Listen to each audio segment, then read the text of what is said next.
Hi there! In this video, I'm going to walk you through the process of creating my racing kart project from start to finish line.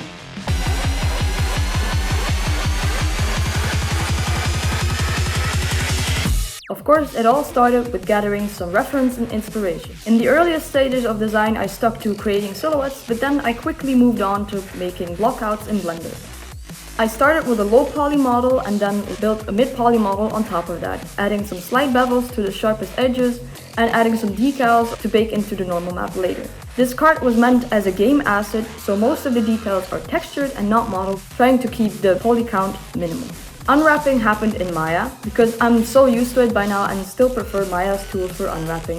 Texturing and baking happened in Substance Painter.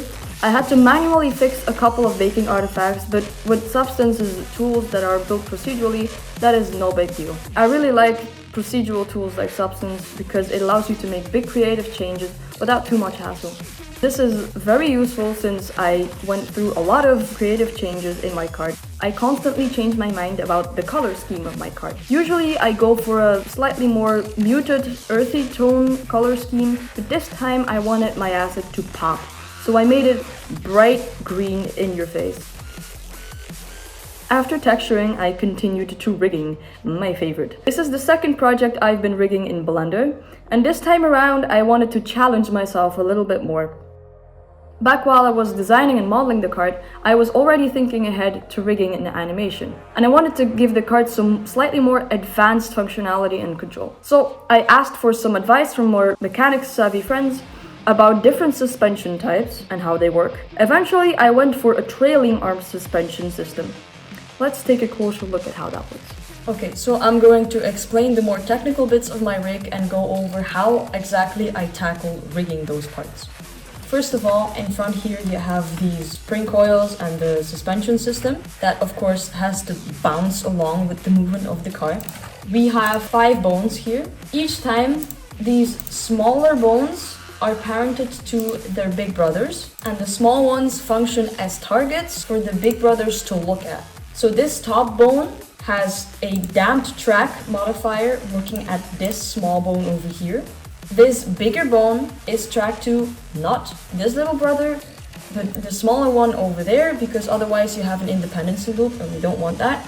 Next, we have this really big bone in the middle. The function of this bone is to stretch the spring coils in between. Here we have a stretching handle, and this bone is stretched to this handle.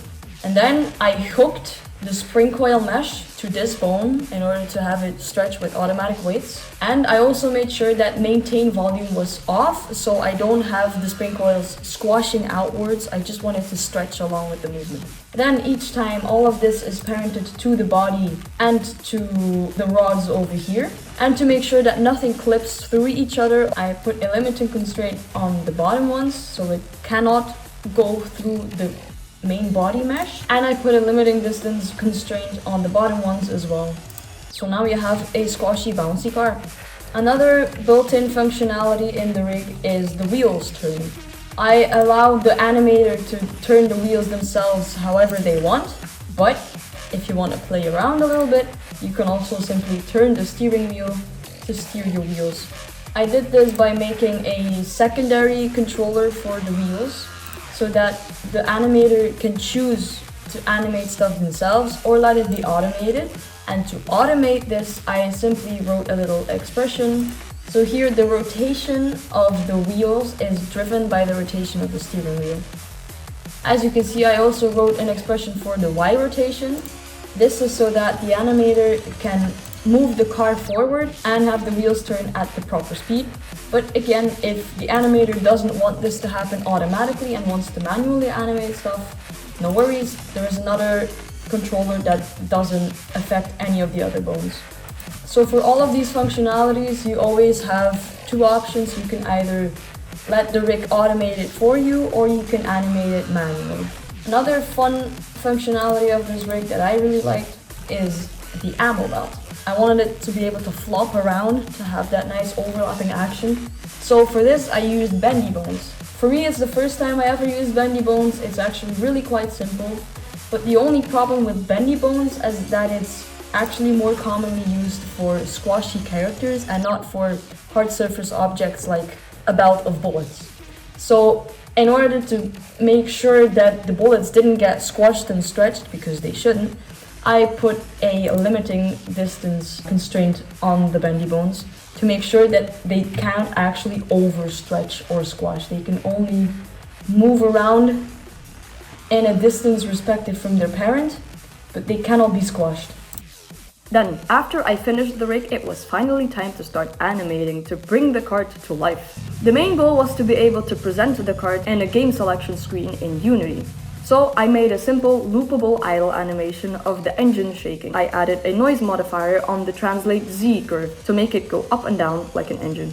But just an idle car standing around felt kinda boring to me, so I took it a little further and made the car rev up its engine, adding some overlapping action in the body and some offset springing back up to give the cart some weight.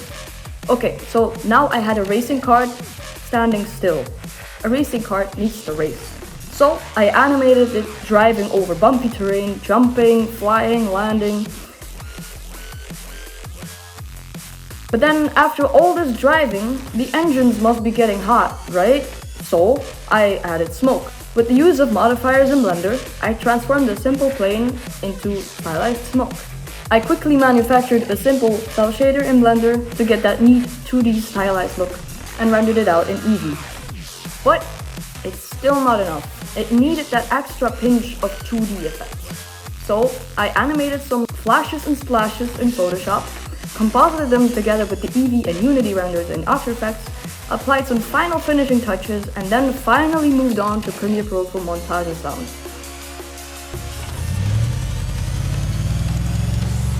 I must admit, I might have had a little too much fun again. I hope this was interesting and gave you some useful insights. Please let me know if you learned anything new, or if you have any questions or suggestions for future projects, please also let me know. Thanks for watching.